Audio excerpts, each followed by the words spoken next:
সঙ্গতভাবে অনেকে বলবেন যে 6 মাসের মধ্যে তা সব করা সম্ভব না, বাস্তবেও সম্ভব না। তবে যেসব প্রতিশ্রুতি সরকার দিয়েছিল কিছু কিছু তো বাস্তবায়ন করেছে। ফ্যামিলি কার্ড দিয়েছে, কৃষক কার্ড দিয়েছে, বৃক্ষরোপণ অভিযান করছে, তো এমন কিছু কিছু করছে। সামাজিক সুরক্ষার ব্যাপারে তাদের কিছু পদক্ষেপ রয়েছে।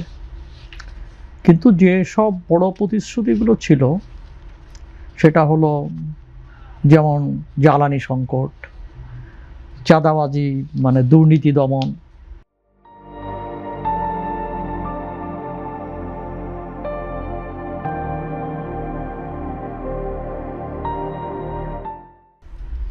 তারপর এই নতুন বিনিয়োগ আনা, এইসব ব্যাপারে তেমন কোনো সাফল্য নেই। বিশেষ করে জ্বালানি সংকটের ব্যাপারে সরকারের পক্ষ থেকে বলা হচ্ছে মধ্যপ্রাচ্যে যুদ্ধ। মধ্যপ্রাচ্যের যুদ্ধ নিঃসন্দেহে সমস্যাকে বাড়িয়ে দিয়েছে। তো এখন প্রশ্ন হচ্ছে যে সেইটাকে করতে হলে এখন অনেক সময় বিপর্যয়গুলোকে সুযোগে পরিণত করা যায়। তো এই যুদ্ধের কারণে সৃষ্ট যে পরিস্থিতি, এখন আমরা নিজের পায়ে দাঁড়ানোর কথা ভাবতে পারি যে শুধুমাত্র তো বাজার থেকে তেল কিনে তো আর হবে না, নিজেদের তেলের অনুসন্ধান, বিশেষ করে গ্যাসের অনুসন্ধান করতে পারে।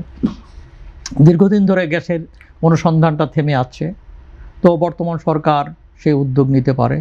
বাপেক্সকে পঙ্গু করে রাখা হয়েছে।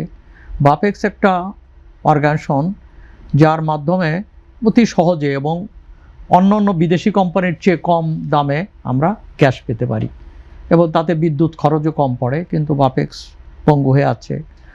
নবায়নযোগ্য বিদ্যুতের কথা বলা হচ্ছে, কিন্তু বাস্তবায়িত সেটা হচ্ছে না। যেমন সৌর থেকে, বর্জ্য থেকে আমরা বিদ্যুৎ উৎপাদন করতে পারি। এই সব ব্যাপারগুলো, হ্যাঁ এটা সময় সাপেক্ষ ব্যাপার, কিন্তু এর উদ্যোগটা সেইভাবে আমরা দেখছি না। তো আরেকটা হলো সময়ের ব্যাপার নাই।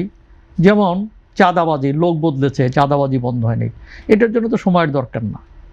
যে ঠিক আছে এটার জন্য অর্থও দরকার না, এর জন্য দরকার হচ্ছে পলিটিক্যাল ডিটারমিনেশন, রাজনৈতিক অঙ্গীকার।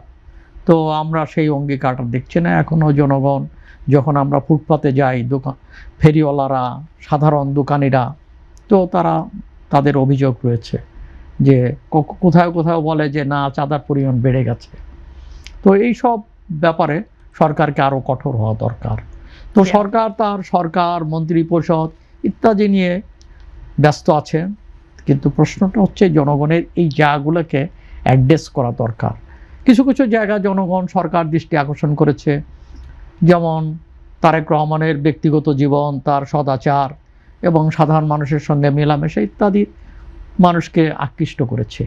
কিন্তু সেটা নিঃসন্দেহে গুরুত্বপূর্ণ, আমি এটাকে ছোট করে দেখি না। কিন্তু তার চেয়ে গুরুত্বপূর্ণ হচ্ছে এই যে সংকটগুলো, জ্বালানি সংকট মোকাবেলা করা, চাঁদাবাজি দুর্নীতি বন্ধ করা, বিনিয়োগটাকে নিয়ে আসা, তারপরে আরও আন্তর্জাতিক যে সমস্যা আছে, প্রতিবেশীর সাথে সম্পর্ক, সেগুলোকে কি করে হ্যান্ডেল করবে, সেই সব ব্যাপারে দক্ষতার বিষয়গুলো গুরুত্বপূর্ণ। সেদিকে সরকারকে নজর দিতে হবে।